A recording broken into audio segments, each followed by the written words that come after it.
28টি গরু মারা যায় একটি খামারে। আনুমানিক লোকসানের পরিমাণ হয় ৬০ লাখ টাকা। নেত্রকোনার পূর্বধলা ইউনিয়নের তাহমিদ এগ্রোতে বৃষ্টির পরবর্তী সময়ে যে নেপিয়ার কাঁচা ঘাস কেটে আনানোর খাওয়ানোর ফলে একটি খামারে 28টি গরু মারা যায়। আমি খামার হিসেবে এই খবরটি শোনার পরে আমার কাছে খুবই খারাপ লেগেছে। যেহেতু আমি গবাদি পশুর রিলেটেড ভিডিও তৈরি করি, আপনাদেরকে অনুপ্রেরণা যোগাই খামার সেক্টরে ইনভলভ হওয়ার জন্য। তাই আজকের ভিডিওটি অতি সচেতনার সাথে মেক করা। সেটা হচ্ছে নাইট্রোজেন বিষক্রিয়া কী, বা গবাদি পশুর নাইট্রোজেন বিষক্রিয়া কেন হয়, বা নাইট্রোজেন বিষক্রিয়া হওয়ার পরে লক্ষণগুলো কী, বা একজন খামারের করণীয় কী। আশা করি আজকের ভিডিওটি সম্পূর্ণ দেখলে আপনিও জিনিসটা ক্লিয়ার হয়ে যাবেন, এবং যে যেখান থেকে ভিডিওটি দেখেন, আপনার প্রতিবেশী হোক, ভাই বন্ধু হোক, যারা নতুন করে খামার শুরু করতেছেন বা দু চারটা লালন পালন করেন, তাদেরকে ভিডিওটি শেয়ার করবেন। কারণ এই সমস্যাটা এখন বর্ষার মৌসুম, অতি বৃষ্টির সময় এই সমস্যা বেশি হয়। অতিরিক্ত খরার সময় বা অতিরিক্ত খরার পরবর্তী সময়ে যদি বৃষ্টি হয়, হঠাৎ বৃষ্টি হলে সেই ঘাস যদি আপনি গবাদি পশুকে কেটে এনে খাওয়ান, সেখান থেকে নাইট্রোজেনের সৃষ্টি।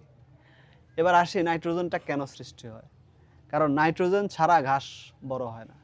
আমরা ইউরিয়া সারের মাধ্যমে নাইট্রোজেন প্রয়োগ করি, কিন্তু যখন মাটি থেকে নাইট্রোজেনকে শোষণ করে ঘাস শিকড়ের মাধ্যমে, তা প্রোটিনের মাধ্যমে তার শরীরে প্রোভাইড করে, তখন সে বৃদ্ধি পায়। কিন্তু অধিক পরিমাণে যখন নাইট্রোজেন মাটির গোড়ায় বা ঘাসের উপরে জন্মায়, তখন হঠাৎ বৃষ্টি পেলে ঘাস তা শোষণ করতে পারে না, তখন তার শিশিরে বা তার গায়ে নাইট্রোজেন লেগে থাকে। আর সেই ঘাস যদি আপনি এনে আপনার গবাদি পশুকে অধিক পরিমাণে খাওয়ান, তাহলেই কিন্তু আপনার গবাদি পশু নাইট্রোজেন বিষক্রিয়া আক্রান্ত হতে পারে। এখন এই ঘাসটা আপনি কিভাবে বুঝবেন যে এটা নাইট্রোজেন বিষক্রিয়ায় এই ঘাসগুলো যুক্ত?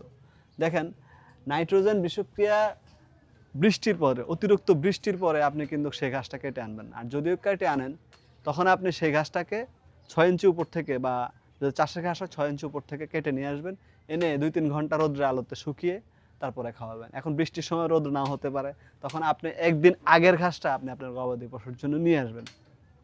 এতে করে নাইট্রোজেন বিষক্রিয়ার হাত থেকে আপনি রক্ষা পাবেন। আর বিশেষ করে যেখানে ব্রয়লারের খামার আছে, ওই লিটারের পানি নামে, সেখানে কিন্তু প্রচুর পরিমাণের জৌ হয়, ঘাসগুলো খুব দ্রুত বড় হয়। সেই ঘাসগুলো খাওয়ানোর ক্ষেত্রে সচেতন থাকবেন। বা আপনার খামারের যে গোবরের লাইন, ড্রেনেজের লাইনের পানি যেখানে গিয়ে নামে, সেই ঘাসগুলো কিন্তু অধিক দ্রুত পরিমাণে বর্ধনশীল হয়।